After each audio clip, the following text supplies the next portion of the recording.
Unit 4 का 4.1 सूरज अगला थे पढ़ेंगे। शिक्षा और हमारे जीवन से भाषा का गहरा संबंध है। छत्तीसगढ़ की मुख्य भाषा छत्तीसगढ़ी है। इसे राजभाषा का दर्जा प्राप्त है।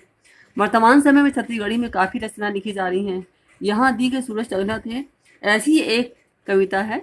इस कविता में ग्रीष्म ऋतु के स्वरूप और मानव जीवन पर उसके प्रभाव को सुंदर ढंग से कवि ने चित्रित किया है। इसे कवि जो है पवन दीवान। संत कवि पवन दीवान का जन्म 1 जनवरी 1945 को ग्राम किरवई मतलब राजिम जिले के गरियाबंद में हुआ था।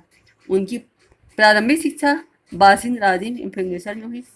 उन्होंने हिंदी, संस्कृत एवं अंग्रेजी से स्नातकोत्तर उपाधि प्राप्त की है। श्री पवन दीवान वक्ता और सहृदय साहित्यकार के रूप में जाने जाते हैं।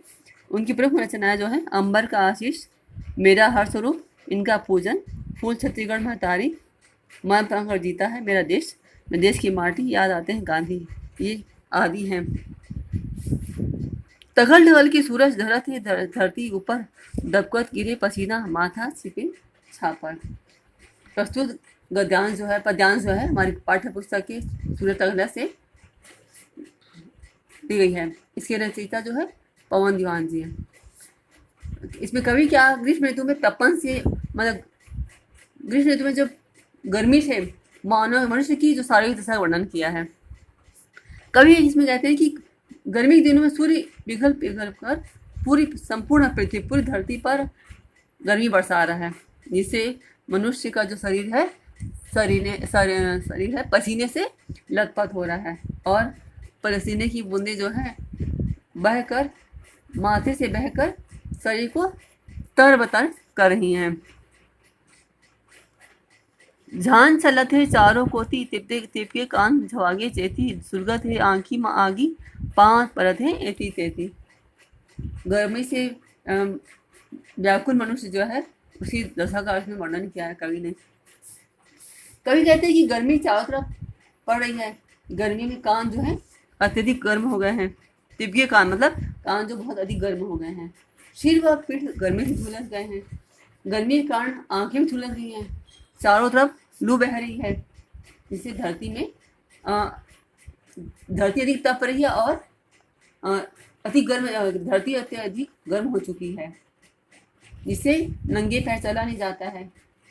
और गर्मी तपे के कारण पैर जो है इधर उधर पड़ रहे हैं। पाँव परत एती तेती मतलब गर्मी के कारण पैर इधर उधर पड़ रहे हैं। एती तेती मतलब इधर उधर। भरे पलपला जरे भूमरा फोरा परगे गोड़ माँ, फिर नेश्वर ले रेंगत रेंगत पानी मिलस पोंड माँ। धरती के गर्मी कारण तपने से नंगे पैर चलने से क्या होता है, छाले पड़ जाते हैं। तेज धूप के कारण चारों तरफ धरती जो गर्म हो रही है, तप रही है, पैर में छाले पड़ गए हैं और पानी की तलाश में भटकते हुए व्यक्ति को फिंगेश्वर से पैदल चलकर गांव तक आना पड़ रहा है। गांव के तालाब सरोवर तक आना पड़ रहा है। नदियाँ पातर पातर हो गए, तरिया रोज अटावत है, खंड मा रुखवा खड़े उमर के टंगिया ताल कटावत है। ग्रीष्म ऋतु में सभी नदियाँ, तालाब, कुएं, जलाशय का पानी सूख जाता है। इसमें कवि ये कहते हैं कि तेज धूप से नदी, नाले, तालाब सभी जलाशय जो हैं सूखकर सीमित हो गए। पानी इसमें बहुत कम हो गया है। नदी की धाराएं जो हैं वो पतली हो गई हैं। पानी की आशा में लोग टंगिया से वृक्षों के आसपास की भूमि को भी क्या करते हैं, गड्ढा टंगिया ताल कटावा मतलब पानी की खोज में जो लोग हैं वो टंगिया लेकर वृक्षों के आसपास की भूमि में गड्ढा कर रहे हैं। चट चट जड़ती अंगना बैरी, तावा बन गए छानी, टप टप टपके कारी पसीना, नोहर हो गए पानी। इस कविता में, इस पद्यांश में वातावरण जो है संपूर्ण वातावरण जो है, घर काफी छत है और सब तप रहा है। सूर्य के प्रचंड ताप से मतलब सूर्य की तेज गर्मी से घर आंगन में चलने पर पैर जो हैं वो क्या हो जाते हैं, चरमरा जाते हैं, अर्थात पैर जलने लगते हैं। और घर का छप्पर भी जो है वो भी तप कर मानो तवा बन जाता है। गर्मी से शरीर में पसीना पसीना होकर एकदम टप टप पर गिरता रहता है।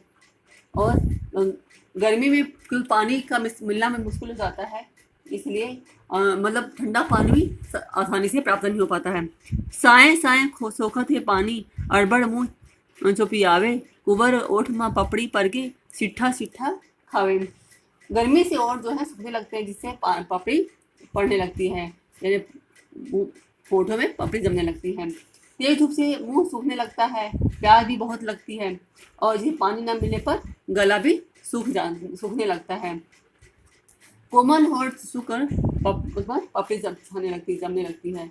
कुछ भी खाओ तो बिना नमक और बिना स्वाद के स्वादहीन लगता है।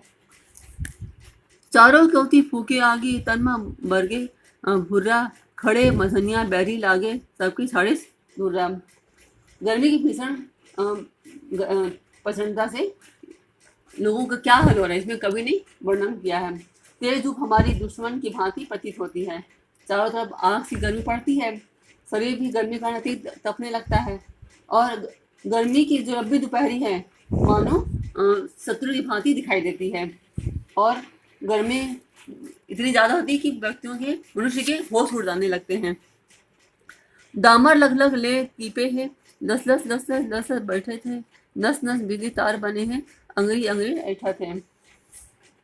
गर्मी की पसंद से गर्मी का क्या होता है कि दामर की जो सड़कें बन जाती हैं उसके बारे में कवि बताया है कि गर्मी के कारण सड़क की जो दामर अत्यधिक गर्मी से पिघल कर बहने लगता है, और शरीर की नस में बिजली की भांति गर्मी प्रवाहित होती है, अर्थात पूरा अंग जो है वो गर्मी की से अकड़ने लगता है।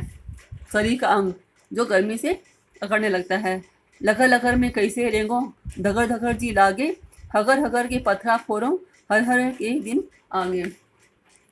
ग्रीष्मकालीन समय में दिन में काम करना अत्यंत कठिन होता है। तेज धूप और गर्मी के कारण काम करने में कठिनाई महसूस होती है, ऐसे कवि ने कहा है। तेज गर्मी से पाँव जो जलता है, और कैसे मैं जल्दी चलूँ कैसे, तो जल्दी चलने से गर्मी के सांस भी होने लगती है, धड़कनें तेज होती हैं, और गर्मी की वजह से धक धक करता है मनुष्य का हृदय भी। और मजदूर जो है ग्रीष्म की प्रचंडता से हाँफ हाँफकर अर्थात कड़ी मेहनत से पत्थर तोड़ रहा है, और गर्म हवा के बौंडर से उसकी जो परेशानी है वो भी और बढ़ रही है। लहर लहर सबके परान है, केती सांस उड़ाही, बुढ़बे जन मन के दहरामा, तड़फत जीव जुड़ाही। गर्मी इसमें कवि ने क्या है कि गर्मी से मन जो है व्याकुल होने लगता है। गर्मी में ज़्यादा लू लगने से यानी मनुष्य की मृत्यु हो जाती है। तो गर्मी की तीव्रता से सबके प्राण व्याकुल होने लगते हैं, और सभी प्राणी मात्र प्रकृति की इस भयावहता मतलब प्रकृति की भयानक रूप के आगे असहाय हैं, कुछ नहीं कर सकते, क्योंकि प्रकृति के आगे मनुष्य का कोई जोर नहीं चलता है। विवश असहाय हैं। मन के सागर में डूबकर प्राणी मात्र शांति का अनुभव कर सकता है, क्योंकि प्रकृति के आगे सब नमस्तक हो जाते हैं। यहाँ पर कवि ने ऐसा ही क्या है, इससे जीवन के प्रति नैतिकता का भाव प्रदर्शित दिखाई देता है।